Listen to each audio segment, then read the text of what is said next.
Hey you guys, this is Rafael from Relics.com. Good morning. Hope y'all are doing well. Things are beautiful here in Tennessee. Every day's a bonus, and I am so thankful for you guys to be watching again today. Today we're going to talk about another piece that's very easily overlooked in the collecting world.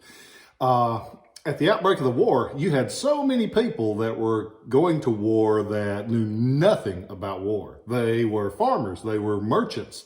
They had no idea what to do, how to be officially in the military. And one of the ways that they helped train those soldiers were to encourage them to purchase tactics manuals.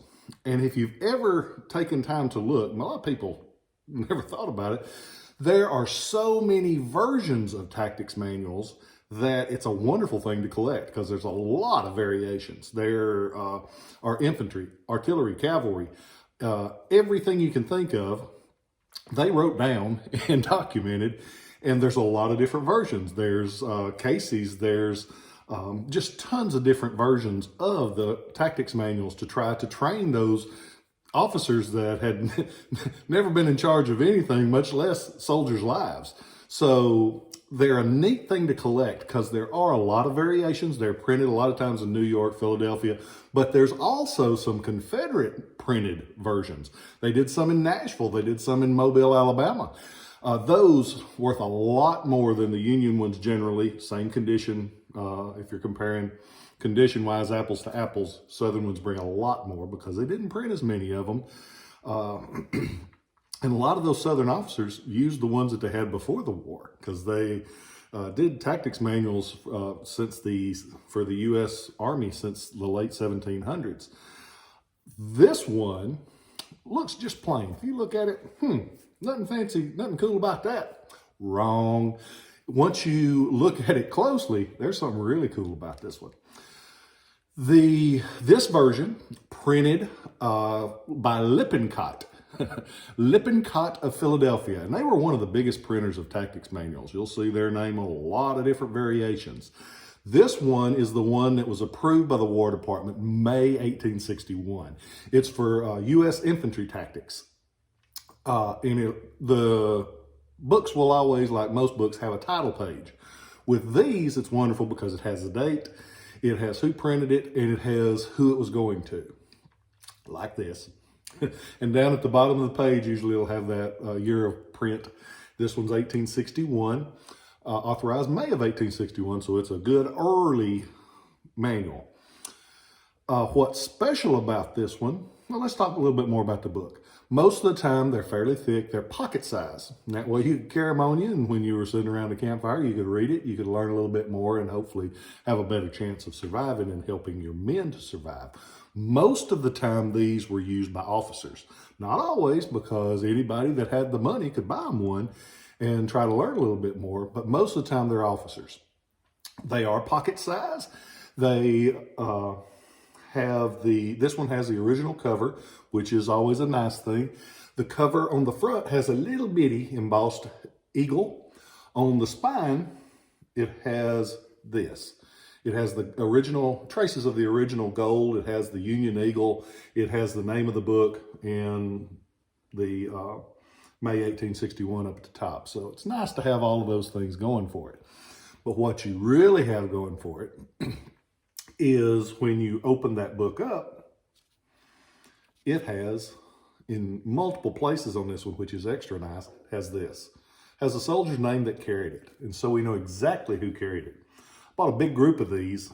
Didn't know anything about any of the guys that, it was just a bunch of them, and I bought them. I got to going through them, and there were some really cool guys that had them. This one, I was able to even actually find a picture of him. This picture came from CivilWarData.com. It's a very inexpensive, amazingly helpful research site. It's CivilWarData.com. Civil War Data, if you say it that way. .com. It's like $25 a year, and you can do unlimited searches on it. It's a very good site. I use it almost every day, and they're really good folks. If you're going to be in this very much, some of the best $25 you'll spend in the relic business.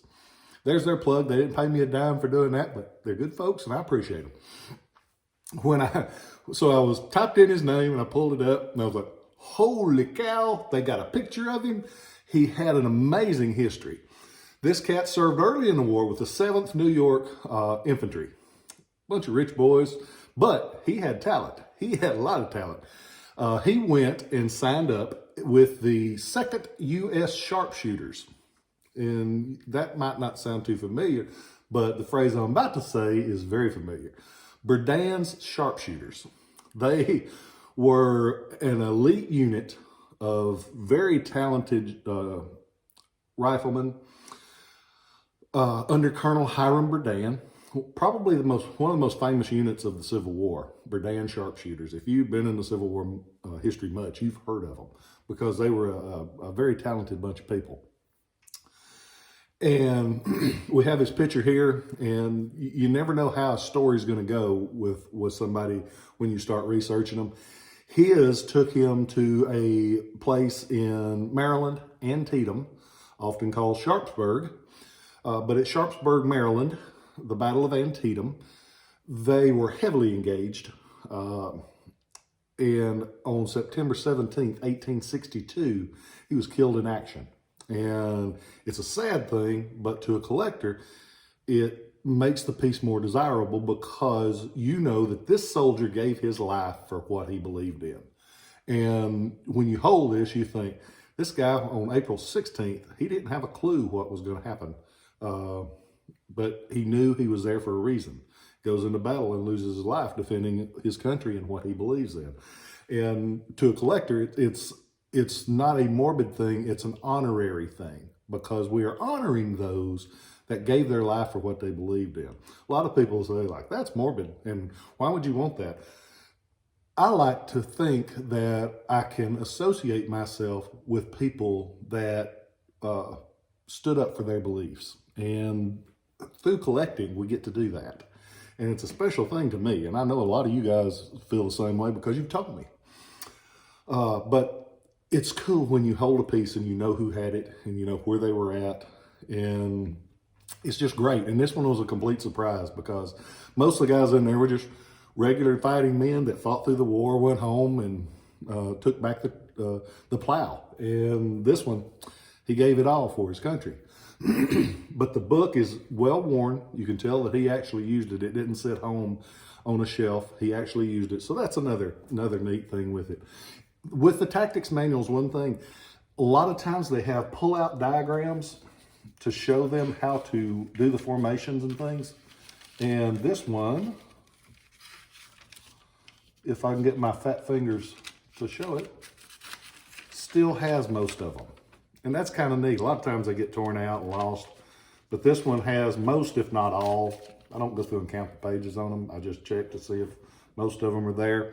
But go on to ShilohRelics.com. You can read a little bit more about him. His name was Louis C. Parmalee. I love that name, Louis C. Parmalee. But go on there, check it out. There's a lot of cool stuff on there. I had something I was going to tell you guys that I thought they might need to know that, and I have completely forgotten it. Oh, but since I can't remember that, I want you to take time today, somewhere along your day.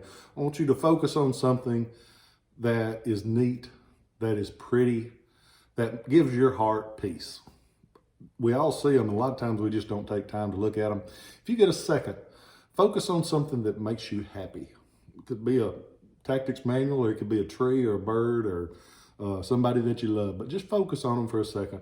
Let that blood rate go down. Let that blood pressure drop just a little bit. And remember, life is good. Every day is a bonus. We are all so fortunate to still be here.